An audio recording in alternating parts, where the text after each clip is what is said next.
Thank you for being present now in the final session that we have at this conference.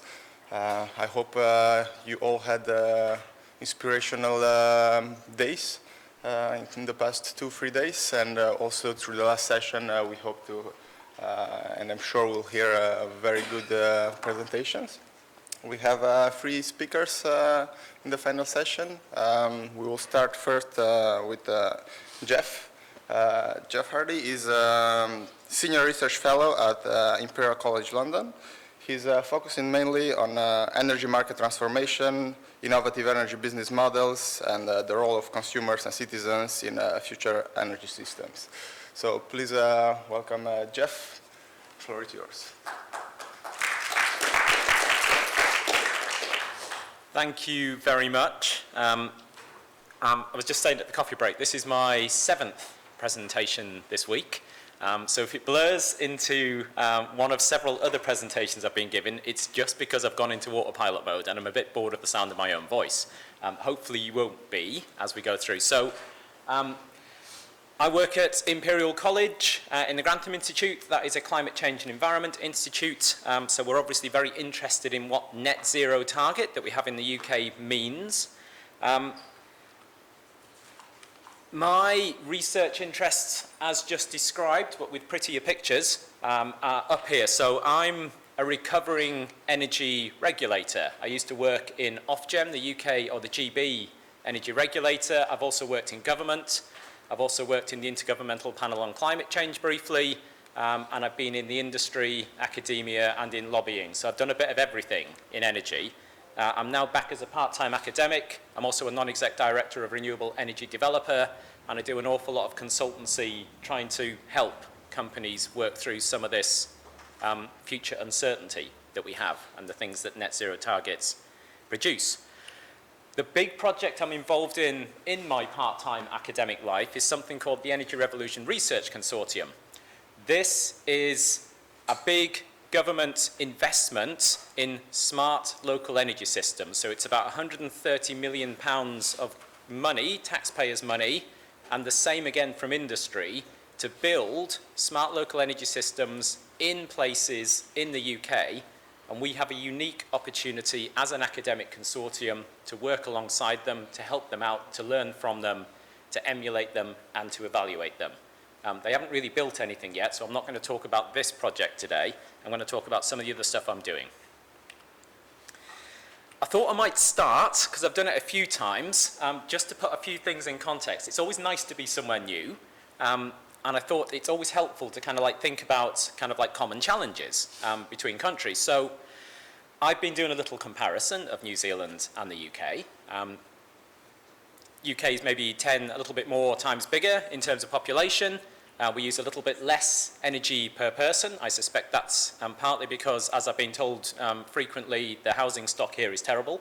And secondly, there are long distances between things, so people have to travel around in cars a lot. Obviously, the renewable journey is a lot further along here, but the UK has been through a rapid increase in renewables over the past decade or so. I can't remember exactly, probably about slightly more than 10 years ago, we were down at 5% or so. So that has been a rapid rise. We have slightly less vehicles per person because the motorways and roads are all completely clogged and there's no point driving around in London, for example. Yeah,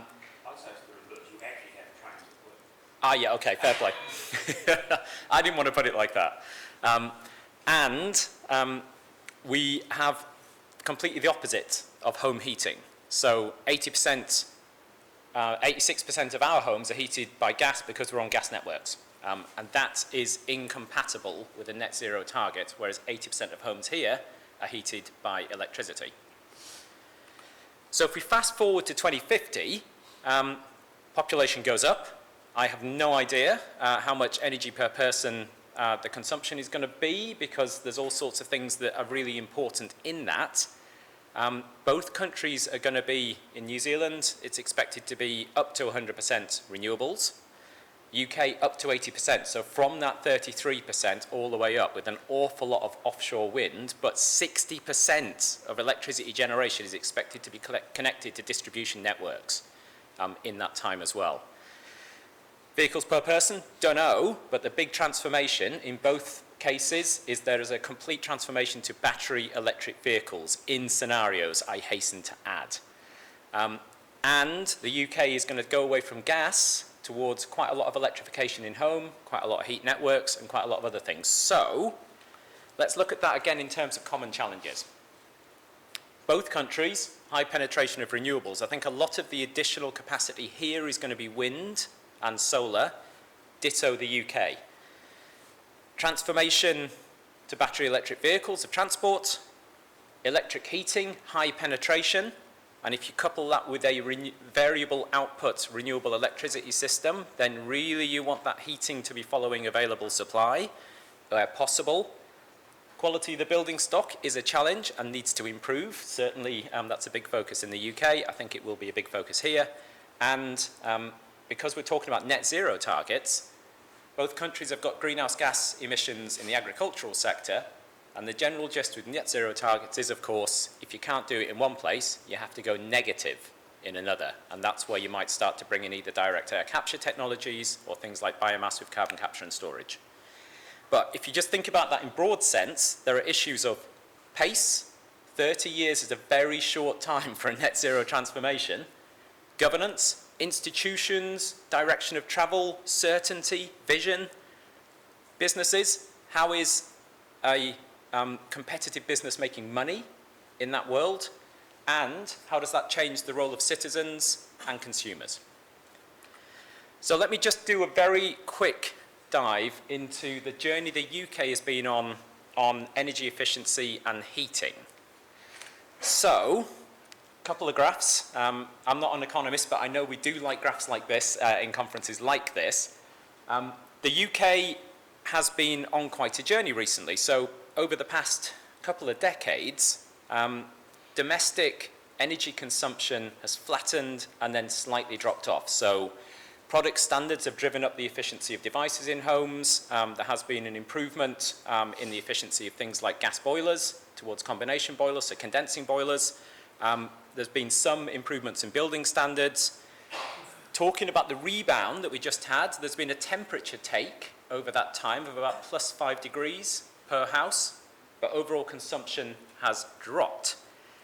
Transport has been going up. It's flattened off a bit recently, but is on its way back up at the moment. Our big industry has fallen off the edge of a cliff, and the services are going up.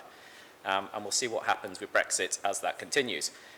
What that also manifests in is coal falling off the edge of a cliff. So we've gone from an almost entirely coal-fired power system to about 7% coal in recent years. And that's driven by carbon targets, carbon pricing, and so forth. Electricity, as I say, has been flatlining. Lots of energy efficiency improvements. Natural gas has been coming into power. It's about 40% of our power production, give or take, at the moment. But improvements in building fabric and some of the deindustrialization has started to drop off that demand as well. So if you're an electricity company in that, you're basically competing for the same amount of customers but less demand. So it's been quite tight if you're a supplier and a generator in the UK market as well. Energy efficiency, we've got quite a long history in the UK. It's been an energy efficiency obligation on energy suppliers or energy retailers as they're called here. It's been through quite a lot of variations over time. Probably the biggest changes have been in the kind of late, kind of like 2000s and through to the previous decade in the 2010s. So there was a lot of effort in that period, kind of 2008 to 2012. So all homes were eligible for energy efficiency improvements. It was carried as a cost on the electricity bill or on the energy bill through to all consumers. And it focused on relatively low-hanging fruit. So cavity wall insulation, loft insulation, going away from incandescent bulbs towards compact fluorescents in the most part at the time, now to LEDs. There's quite a lot of the property stock in the UK that's really hard to treat. So Victorian houses, single wall which need solid wall insulation if you're going to improve the energy efficiency of those. So that's about £30,000 to £40,000 per property of investment required to bring the energy efficiency standards up on those. So they're very difficult under obligation like this.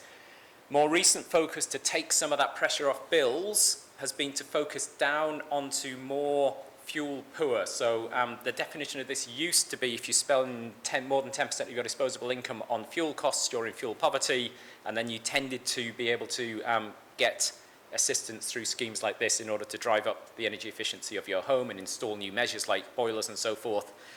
But as you can see from the graph at the bottom, the scheme that worked for everyone, the carbon emission reduction target, had a lot of impact. Lots and lots of energy savings driven out. It's much more modest now that it's become more targeted. Arguably, that's been more impactful on those who need it most in the UK, but it in itself is not going to drive massive energy efficiency improvements. I also want to talk briefly about how we're doing low carbon heat. So we have something in the UK called the Renewable Heat Incentive, the RHI as it's known colloquially. It is a first of a kind in the world. We do like a policy innovation or a regulatory innovation in the UK. It doesn't always mean that it works, but everyone else can learn from it, so that's good. So basically, it's a tariff-based mechanism, so you get paid for the heat you generate. And it worked for both industry, where a lot of learning, I'm going to call it, was created, where people were basically oversizing schemes in barns with no doors so that they could maximize the amount of money they got from the RHI, to a kind of like a more effective model for domestic properties. So that basically means that the expectation is that it will pay back over about 20 years, but you get that up front in the first 7 years, the payment. So that's the idea about how it helps with technology. And it's really aimed at properties off the gas grid. So there's quite a lot of communities either on direct electric heating, so storage heaters and so forth in the UK, or on oil-based heating systems or liquefied gas systems. So it makes financial sense in those situations. It makes no financial sense to replace, say, a gas boiler with a heat pump. It will never pay back in the UK, and it's not for that. It's for dealing with the few million households off the gas grid, the 14% of households off the gas grid. It's had a rich history of tinkering, regression, kind of like on the tariffs where the prices became more apparent about being slightly overgenerous, and lots of changing of the kind of like the technology classes and so forth. I think the key thing is it's probably going to end next year. There will be some other incentive on heat coming forward. It's been really quite badly taken up as a measure, so about 22% of expectations, and it's got quite a high carbon cost for avoiding the carbon. And it had kind of like several objectives as part of it. One is to improve the renewable electricity part of the UK, so biomass was in there, to reduce carbon, which is quite a high carbon cost compared to other measures, and also to kind of like really help with some of those properties who were struggling with the heating systems they had and the cost of those heating systems. So it's had all sorts of issues of fraud and non-compliance, so, you know, build a big biomass boiler on an open barn type issue. But it has resulted in hundreds of thousands of installations. So we have had some supply chain development off the back of that. So I wanted to step away from today into the future.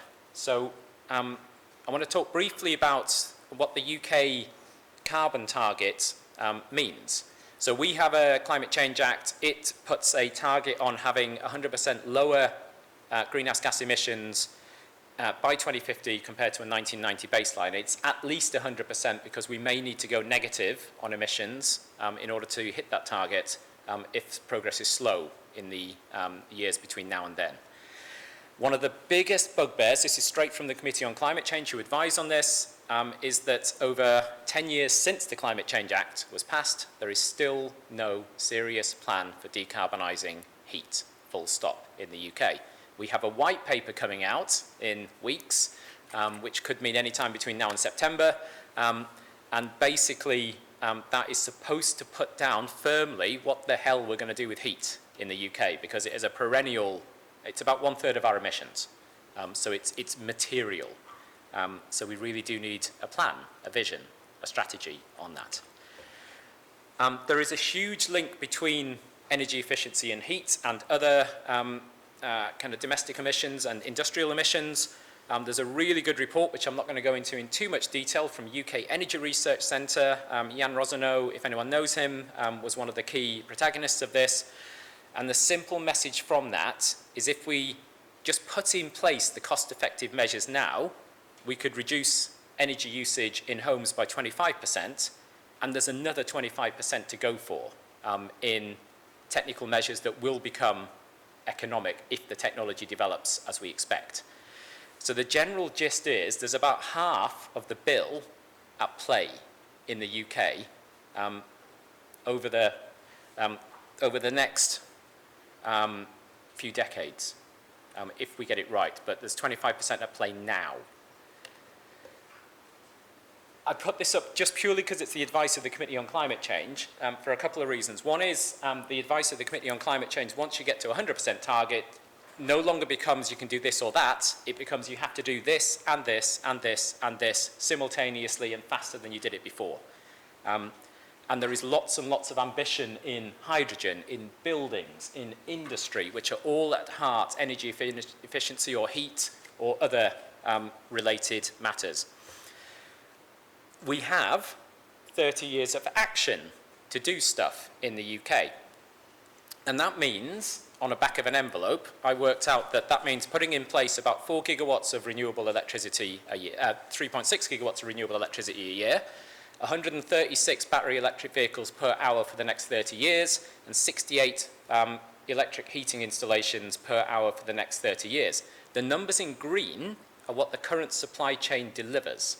So we're doing it in renewable electricity, we're doing it in vehicles, and we're doing it in boilers, but those last two are replacing internal combustion engines or condensing gas boilers with the same.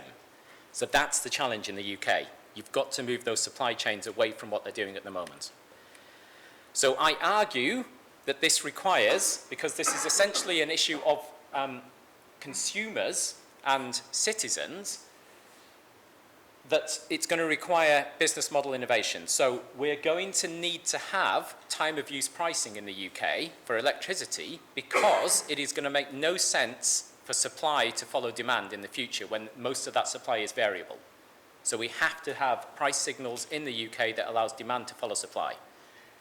There's going to have to be a lot of new kits, heat pumps, electric vehicles, all of that other stuff, and that comes with upfront costs. So if a business can help with that installation, help with the upfront costs, and manage the complexity of dynamic prices on behalf of those customers who do not want to do that, that will be a viable business model in the future. Oh, sorry, and make money. That will be a viable business model in the future, which means businesses end up taking more risks than they do today and will require more rewards. So they will take financial risk in upfront costs, they will take pricing risks of dynamic pricing, and they will take service risks if they're moving to things like energy as a service. Or the consumer might take those risks on themselves if they're doing something like peer-to-peer. Lots of opinions on what the business model of the future might be. We did some studies. We surveyed 2,000 bill payers in the UK and asked them, would they choose an existing sort of business model in an electric utility, or would they like one of the more interesting new ones? We didn't put it quite like that. We thought they were interesting. What we found, half the consumers we surveyed went for one of the newer business models, like peer-to-peer energy, energy as a service, or something like a bundled product. There was a big group that went for peer-to-peer energy in there, and it turns out, after we did the statistical analysis, that they were a group of consumers who didn't trust anybody, barely the police. So they didn't want a middle person between them and the market. So I'm going to finish on this one. We took a lot of the data on future value opportunity, on the potential segment of consumers available to new models, and some other work we'd done around kind of like how this might all work together. And we simply took it to a bunch of workshops. They're called decision theatres, but basically you lock people in a room until they come up with a decision by consent. It doesn't have to be consensus. And what they came up with, this is published in, I should say, Energy Research and Social Science. They came up with basically several things that are really quite important that you need to take decisions on now in the UK if you're going to get towards net zero. So transparent commitment on carbon pricing, a clear strategy on transport and heating, so that's missing bit. You need to, if you're going to have business model innovation helping consumers through, you still need to work out how you're going to control consumer risk in those situations and consumer protection, and what does it mean in very different worlds. A reformed regulatory framework across the supply chain, because there's all sorts of differences going on. All of these kind of like different ways of passing price, value and flexibility in the system, all of those sorts of things, and you need platforms in the middle of this to be able to optimize across the system, to do the right thing against whatever objectives you have in the energy system. I've got more stuff, but I'm going to stop there because that is the end, I think. Thank you very much.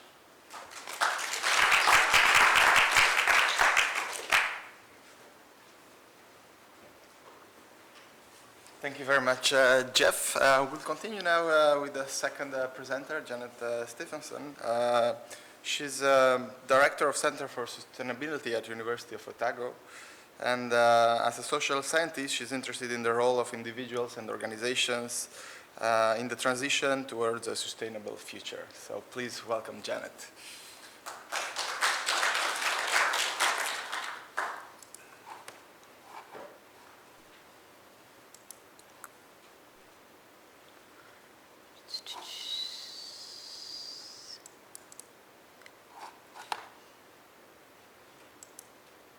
Right.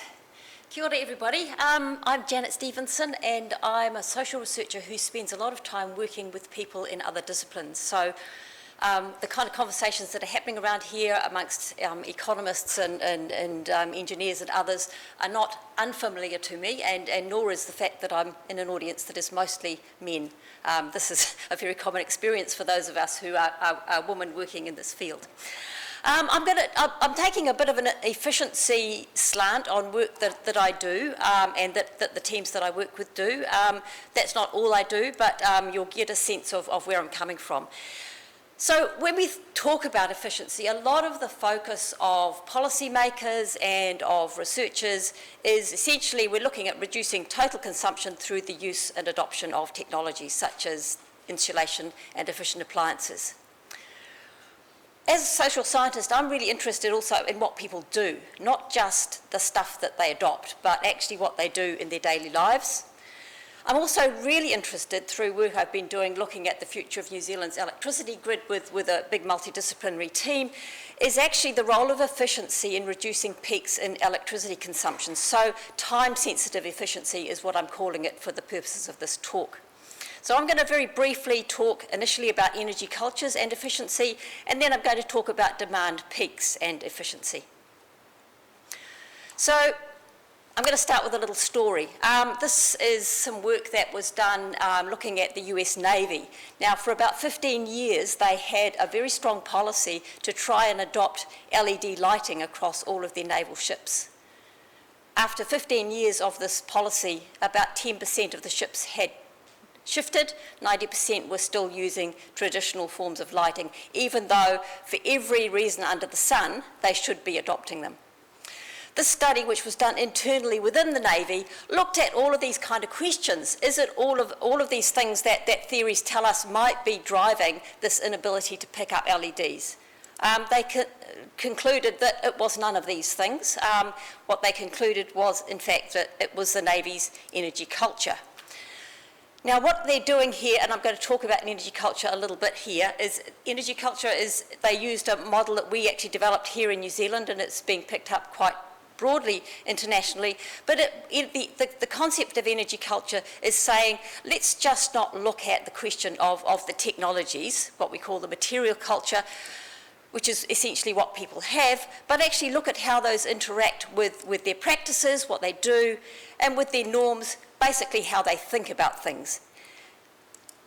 So in looking at the energy cultures framework, we're looking at what is the interaction between what people have, what they do and how they think, and how these drive them to either maintain a kind of habitual pattern, such as with the Navy example, or possibly, and interestingly, change quite rapidly once some of these elements start to shift.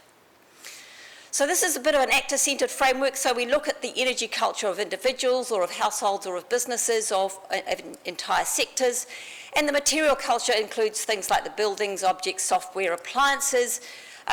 Practices, we encompass behaviours, activities, and actions such as decisions to purchase new technologies, and norms are a whole lot of things around how you think about the world, your expectations and aspirations. And embedded in there is also a whole lot of fundamental things about rationalisation, knowledge, skills, values and beliefs. The important thing about these attributes is they're interactive and dynamic, and they have outcomes that we're interested in, and we can measure those outcomes. And efficiency is one of the outcomes of, or efficiency, measurable efficiencies are one of the outcomes of these kinds of patterns of dynamic. So just as a wee example, here's an elderly woman living on her own who has a very habituated energy culture. She's got a house, maybe a rented house with poor insulation. She's got a single bar heater. She wears knitted jerseys, and she's got single glazing. She's got low expectations of warmth because she's never known anything different. She thinks it's a luxury to heat the kitchen. She puts on more clothes when she's cold. She draws the curtains, closes doors. She uses her heater very sparingly and doesn't heat her bedroom. As you can imagine, there are quite a lot of other outcomes, both efficiency outcomes and health outcomes that may follow from this, but this is her energy culture. In work that we've done in New Zealand, looking across the entire population, we identified kind of four different patterns of energy culture in relation to the efficiency outcomes. And the energy economical is very much the example I've just talked about. Someone who's got really inefficient material culture, but very efficient practices. So she does everything she can to avoid using energy. On the other hand, we've got the energy extravagant, who have not particularly efficient material culture and not particularly efficient practices, and so forth. So we can start to look at these patterns across the population and then start to think what's locking them into these patterns and what might need to change. And we see efficiency as very much a cultural change. So if this woman, for example, adopted a heat pump instead, we might see a change in her daily practices. She might start to turn the heater on more frequently. She might start to open the doors to send the warmth down to her bedroom. And she might start to develop some new norms, some new expectations about how warm her life should be. That would be called the rebound effect. What we call it is a change in energy culture. So it's not necessarily something that we feel disparaging about. It is just something that probably is going to give her better health outcomes, better well-being outcomes, because she probably needs to have a warmer house. We can also see an energy culture change with the adoption of new practices. Say, for example, in the far north at the moment, they're having the biggest drought they've ever had. People are being encouraged to take very short showers. That kind of practice change, okay, everybody has to have a 3-minute or less shower, might well lead to people adopting new material culture. They might go and buy a low-flow shower head, and they might become normalised to this idea of a short shower.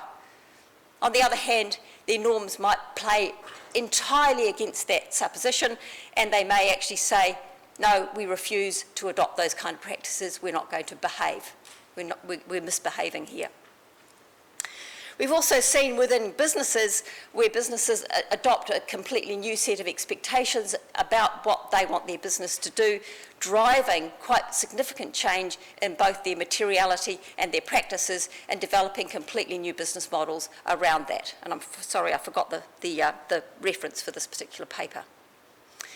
So when we go back to the US Navy, the analysis that was done here shows the US Navy's inefficient energy culture was driven by a combination of what materially they already had on board those ships, their norms, their beliefs about what the purpose of the Navy was all about, and a whole lot of practices that were actually playing against the adoption of energy efficient lighting. In addition, with this cultural approach, what we look at is what are the external influences beyond the agency of that actor that are either locking them in place or potentially driving change. And with the US Navy, this analysis showed that there were a whole lot of quite distant influences that were locking the Navy into that particular pattern, into that particular energy culture, that may well need to be unpicked before the Navy was ready and willing to make those changes.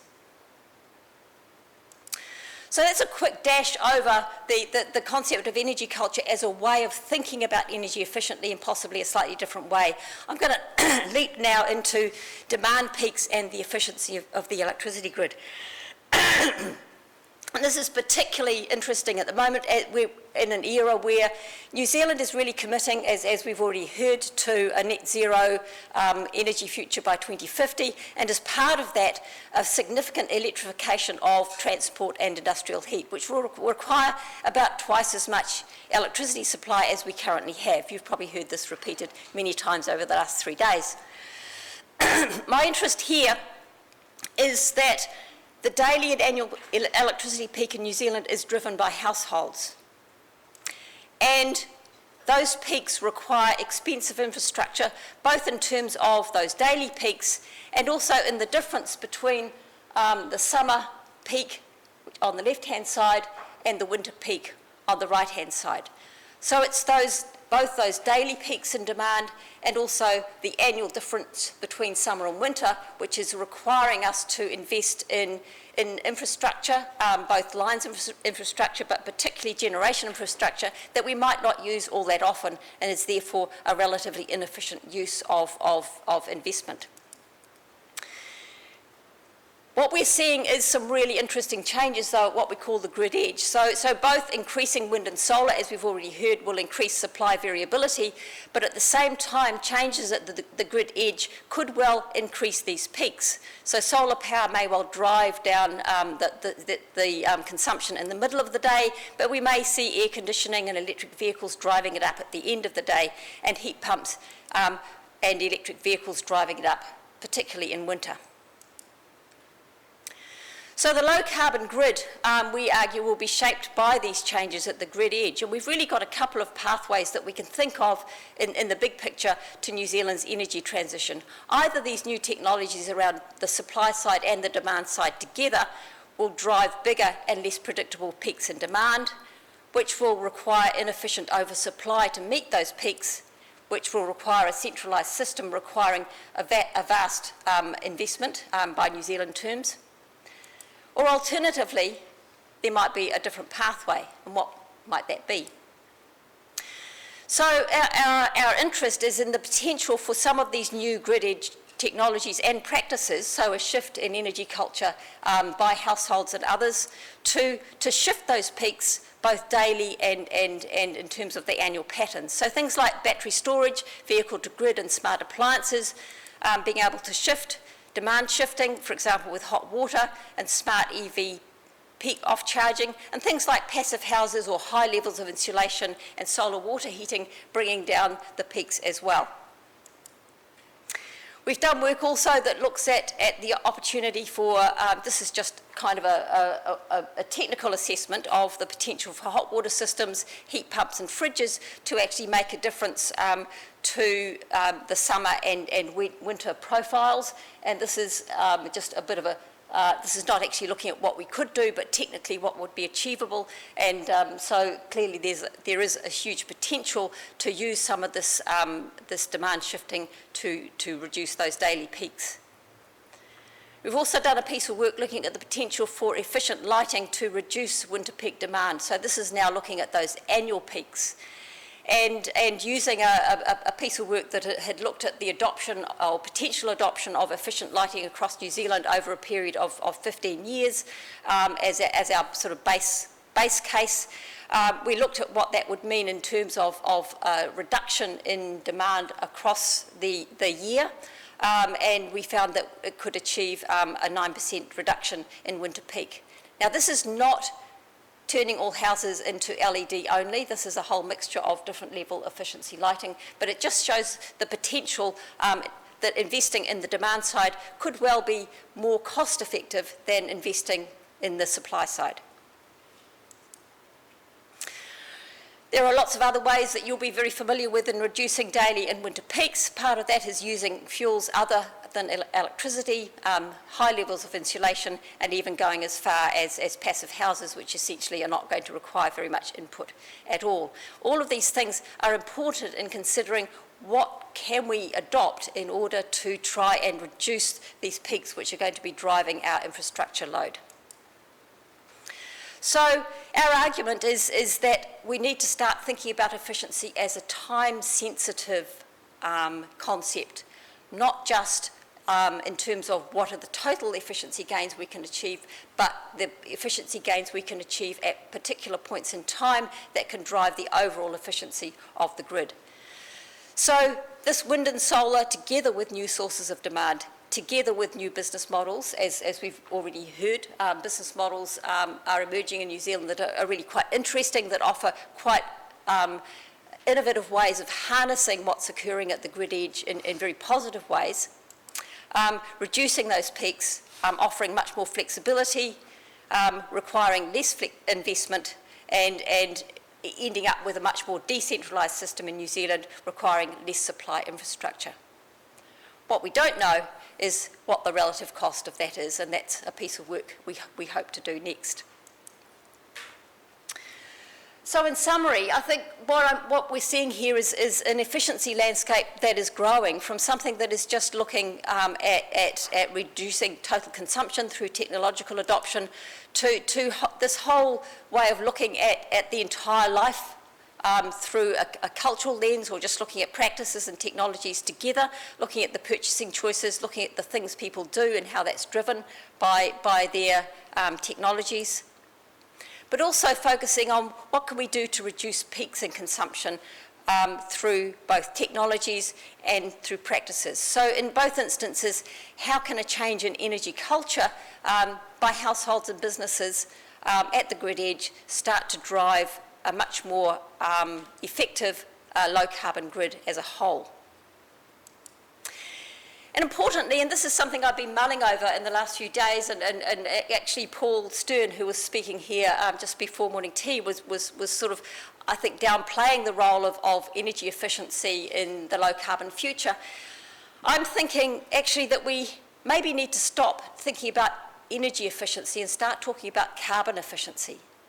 Because on the one hand, if you've got zero carbon or near zero carbon, zero marginal cost electricity supply, does it really matter how much you use?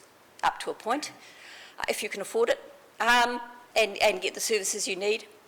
What's going to really matter is the carbon efficiency. So to what extent can we keep the carbon emissions down from our electricity or energy use in whatever circumstance there are?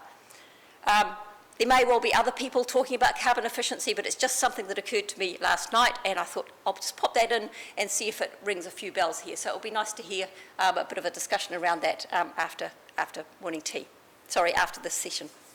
I'd just like to acknowledge funders for two big interdisciplinary projects that gave the underpinning to some of these ideas, the Energy Cultures program and the Green Grid program. Thank you.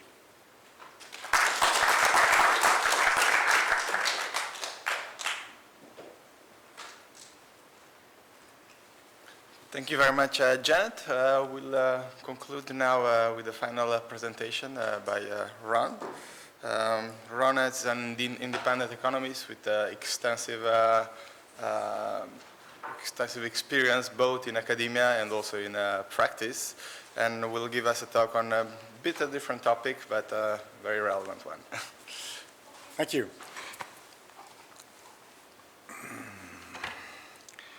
So my topic is definitely a little bit different. It was going to be different even when it was going to be in the earlier session. There is an aspect of efficiency in what it is I'm going to do, which you can also see from the title.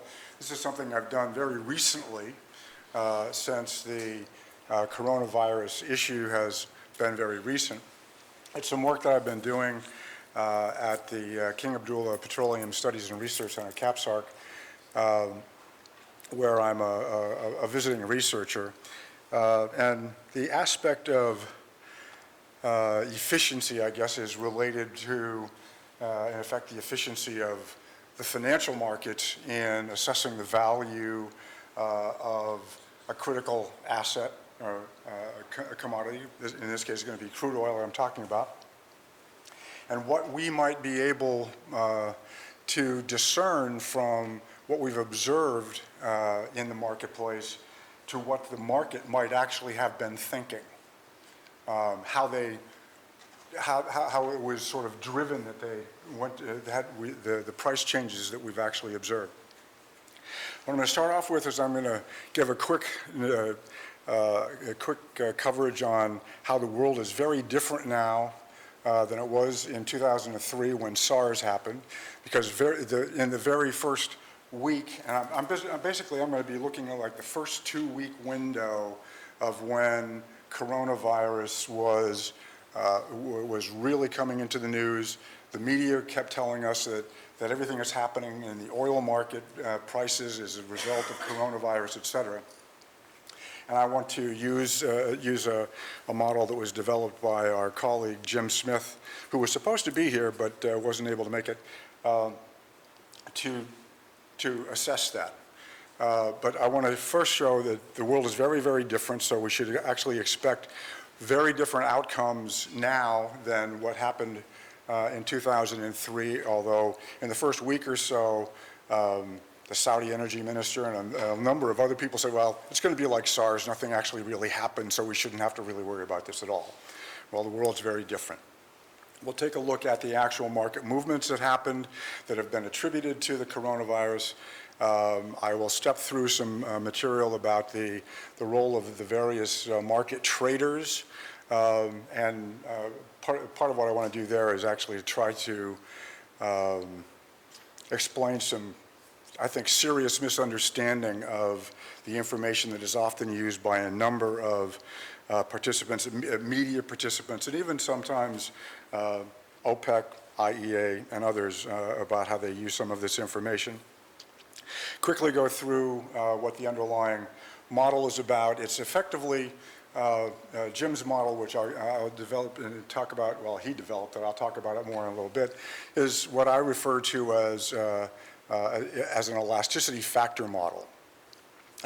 And basically just going back to economic fundamentals, supply and demand elasticities, and what we might be able to say based on those about what the market must have been expecting to lead them to the result that we were able to observe. All right, and I'll look at a very limited amount of range of results, and then I actually stretch this a little bit to see what the sort of implied assessment of the market was about their expectations with respect to GDP growth in China as a result of what's happened with the coronavirus. All right, but to lay this out a little bit of the context, I like to point out to people that very often, especially dealing with oil markets, we very frequently will have talking heads in the media say, this price cannot be justified by the fundamentals.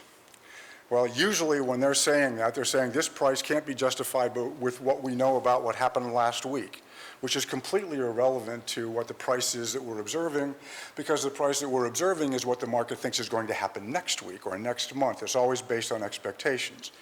To me, the most important fundamental that keeps being left out of the discussion all the time is, in fact, expectations. All right. So then I want to go and say, if I have observations of what happened to the price based on market determination, where we've got a lot of players in there making the decisions of supplying and demanding and trying to arrive at a value of the underlying commodity, that must be based upon their expectations of what supply and demand will be at some period in the future.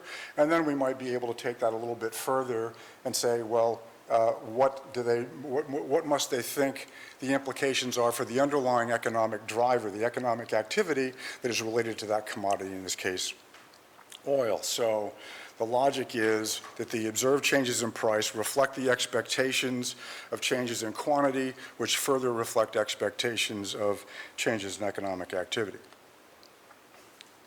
Because I know different people like using different measures of GDP, I thought I'd throw up 3 of them that come from the World Bank. But the most important thing to note from this, again, this is how the world is very different now than it was in 2003, is if you look at every one of the GDP percentages of global GDP for China, massive, massive increases over this time period, so that if something goes wrong in China, it has a much bigger impact reaching out to the rest of the world. So China is much more important, US is less important by every one of those measures. But then when we're dealing with oil, you also see massive differences there where if we just look at China for consumption, they went from representing 7.2% of global consumption in 2003 to 13.5% in 2018, and that was in the same time frame that global oil consumption increased by 24%. So their role in the world of oil consumption is, again, massively larger than it was in 2003. And similarly on their participation in the importation of oil. Again, this is data coming off of the BP Annual Statistical Review. And again, you have China going from 5.5% of imports of oil to 15.5% of imports of oil, when the volume of oil that was moving around the world in export and import increased by 56%. So what's happening in China will have a much bigger impact out to the rest of the world now than it did in 2003. I take a look here at the Brent price, and I have both the March price and the April price, because when the time frame here, basically January 20th was around the time that the media started saying that the coronavirus is an issue and that it's potentially going to be a big issue. So what I looked at, and part of this was just because this was the timing I had basically just arrived back in Riyadh. So looking at the price change between the 20th and the 27th for both the March delivery and the April delivery. And part of the reason for doing both of those is the March delivery ended, and I wanted to be able to